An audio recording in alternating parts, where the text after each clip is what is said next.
au-delà du nihilisme. Il y a donc pour l'homme une action et une pensée possibles au niveau moyen qui est le sien. Toute entreprise plus ambitieuse se relève contradictoire. L'absolu ne s'atteint ni surtout ne se crée à travers l'histoire. La politique n'est pas la religion ou alors elle est inquisition. Comment la société définirait-elle un absolu ? Chacun peut-être cherche pour tous cet absolu, mais la société et la politique ont seulement la charge de régler les affaires de tous pour que chacun ait le loisir et la liberté de cette commune recherche. L'histoire ne peut plus être dressée alors en objet de culte, elle n'est qu'une occasion qu'il s'agit de rendre féconde par une révolte vigilante. L'obsession de la moisson et l'indifférence à l'histoire, écrit admirablement René Char, sont les deux extrémités de mon arc. Si le temps de l'histoire n'est pas fait du temps de la moisson, l'histoire n'est en effet qu'une ombre fugace et cruelle où l'homme n'a plus sa part. Qui se donne à cette histoire ne se donne à rien et à son tour n'est rien. Mais qui se donne autant de sa vie à la maison qu'il défend, à la dignité des vivants, celui-là se donne à la terre et on reçoit la moisson qui ensemence et nourrit à nouveau. Pour finir, ceux-là font avancer l'histoire qui savent, au moment voulu, se révolter contre elle aussi. Cela suppose une interminable tension et la sérénité crispée dont parle le même poète. Mais la vraie vie est présente au cœur de ce déchirement. Elle est ce déchirement lui-même, l'esprit qui plane sur des volcans de lumière, la folie de l'équité, l'intransigeance exténuante de la mesure. Ce qui retentit pour nous aux confins de cette longue aventure révoltée, ce ne sont pas les formules d'optimisme dont nous n'avons que faire dans l'extrémité de notre malheur, mais des paroles de courage et d'intelligence qui, près de la mer, sont même vertus. Aucune sagesse aujourd'hui ne peut prétendre à donner plus. La révolte bute inlassablement contre le mal à partir duquel il ne lui reste qu'à prendre un nouvel élan. L'homme peut maîtriser en lui tout ce qui doit l'être, il doit réparer dans la création tout ce qui peut l'être. Après quoi, les enfants mourront toujours injustement, même dans la société parfaite.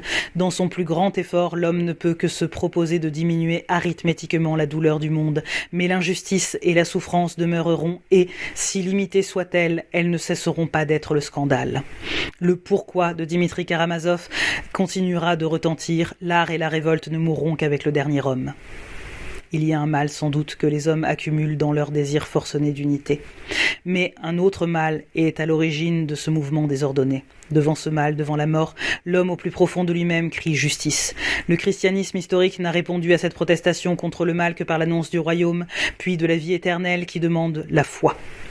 Mais la souffrance use l'espoir et la foi. Elle reste solitaire alors et sans explication. Les foules du travail, lassées de souffrir et de mourir, sont des foules sans Dieu. Notre place est dès lors à leur côté, loin des anciens et des nouveaux docteurs. Le christianisme historique reporte au-delà de l'histoire la guérison du mal et du meurtre qui sont pourtant soufferts dans l'histoire. Le matérialisme contemporain croit aussi répondre à toutes les questions. Mais, serviteur de l'histoire, il accroît le domaine du meurtre historique et le laisse en même temps sans justification, sinon dans l'avenir qui demande encore la foi. Dans les deux cas, il faut attendre et pendant ce temps, l'innocent ne cesse pas de mourir. Depuis 20 siècles, la somme totale du mal n'a pas diminué dans le monde. Aucune parousie, ni divine ni révolutionnaire, ne s'est accomplie. Une injustice demeure collée à toute souffrance, même la plus méritée aux yeux des hommes. Le long silence de Prométhée devant les forces qui l'accablent crie toujours, mais Prométhée a vu. Entre-temps, les hommes se tournaient aussi contre lui et le raillaient. Coincé entre le mal humain et le destin, la terreur et l'arbitraire, il ne lui reste que sa force de révolte pour sauver du meurtre, ce qui peut l'être encore sans céder à l'orgueil du blasphème. On comprend alors que la révolte ne peut se passer d'un étrange amour. Ceux qui ne trouvent de repos ni en Dieu, ni en l'histoire se condamnent à vivre pour ceux qui, comme eux, ne peuvent pas vivre, pour les humilier. Le mouvement le plus pur de la révolte se couronne alors du cri déchirant de Karamazov « S'ils ne sont pas tous sauvés, à quoi bon le salut d'un seul ?» Ainsi, des condamnés catholiques dans les cachots d'Espagne refusent aujourd'hui la communion parce que les prêtres du régime l'ont rendue obligatoire dans certaines prisons. Ceux-là aussi, seuls témoins de l'innocence crucifiée, refusent le salut s'il doit être payé de l'injustice et de l'oppression.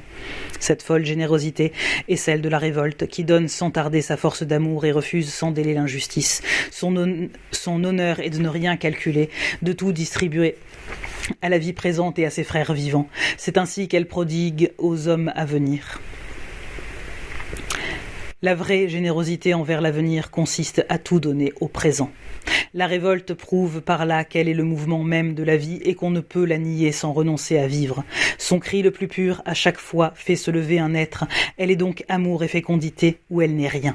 La révolution sans honneur, la révolution du calcul qui, préférant un homme abstrait à l'homme de chair, nie l'être autant de fois qu'il est nécessaire, mais justement le ressentiment à la place de l'amour. Aussitôt que la révolte, oublieuse de ses généreuses origines, se laisse contaminer par le ressentiment, elle nie la vie, court à la destruction et fait se lever la cohorte ricanante de ces petites rebelles, graines d'esclaves qui finissent par s'offrir aujourd'hui sur tous les marchés d'Europe à n'importe quelle servitude. Elle n'est plus révolte ni révolution, mais rancune et tyrannie. Alors, quand la révolution, au nom de la puissance et de l'histoire, devient cette mécanique meurtrière et démesurée, une nouvelle révolte devient sacrée au nom de la mesure et de la vie. Nous sommes à cette extrémité, au bout de ces ténèbres. Une lumière, pourtant, est inévitable, que nous devinons déjà, et dont nous avons seulement à lutter pour qu'elle soit. Par-delà le nihilisme, nous tous parmi les ruines préparons une renaissance, mais peu le savent. Au-delà, en effet, la révolte, sans prétendre à tout résoudre, peut au moins faire face. Dès cet instant, midi ruisselle sur le mouvement même de l'histoire. Autour de ce brasier dévorant, des combats d'ombre s'agitent un moment, puis disparaissent, et des aveugles touchant leurs paupières s'écrient que ceci est l'histoire. Les hommes d'Europe, abandonnés aux ombres, se sont détournés du point fixe et rayonnant. Ils oublient le présent pour l'avenir, la proie des êtres pour la fumée de la puissance, la misère des banlieues pour une cité radieuse, la justice quotidienne pour une vraie terre promise. Ils désespèrent de la liberté des personnes et revêtent... Ils désespèrent de la liberté des personnes et rêvent d'une étrange liberté de l'espèce, refusent la mort solitaire et appellent l'immortalité une prodigieuse agonie collective. Ils ne croient plus à ce qui est, au monde et à l'homme vivant. Le secret de l'Europe est qu'elle n'aime plus la vie. Ces aveugles ont cru puérilement qu'aimer un seul jour de la vie revenait à justifier les siècles d'oppression. C'est pourquoi ils ont voulu effacer la joie au tableau du monde et la renvoyer à plus tard. L'impatience des limites, le refus de leur être double, le désespoir d'être hommes les ont jetés enfin dans une démesure inhumaine. Niant la juste grandeur de la vie, il leur a fallu parier pour leur propre excellence. Faute de mieux, ils se sont divinisés et leur malheur a commencé. Ces dieux ont les yeux crevés. Kaliaïev et ses frères du monde entier refusent au contraire la divinité puisqu'ils rejettent le pouvoir illimité de donner la mort. Ils élisent et nous donnent en exemple la seule règle qui soit originale aujourd'hui, apprendre à vivre et à mourir et, pour être homme, refuser d'être Dieu. Au midi de la pensée, le révolté refuse ainsi la divinité pour partager les luttes et le destin commun. Nous choisirons Ithaque, la terre fidèle, la pensée audacieuse et frugale, l'action lucide, la générosité de l'homme qui sait. Dans la lumière, le monde reste notre premier et notre dernier amour. Nos frères respirent sous le même ciel que nous. La justice est vivante. Alors naît la joie étrange qui aide à vivre et à mourir, et que nous refusons désormais de renvoyer à plus tard. Sur la terre douloureuse, elle est livrée inlassable, l'amère nourriture, le vent dur venu des mers, l'ancienne et la nouvelle aurore. Avec elle, au long des combats, nous referons l'âme de ce temps et une Europe qui, elle, n'exclura rien.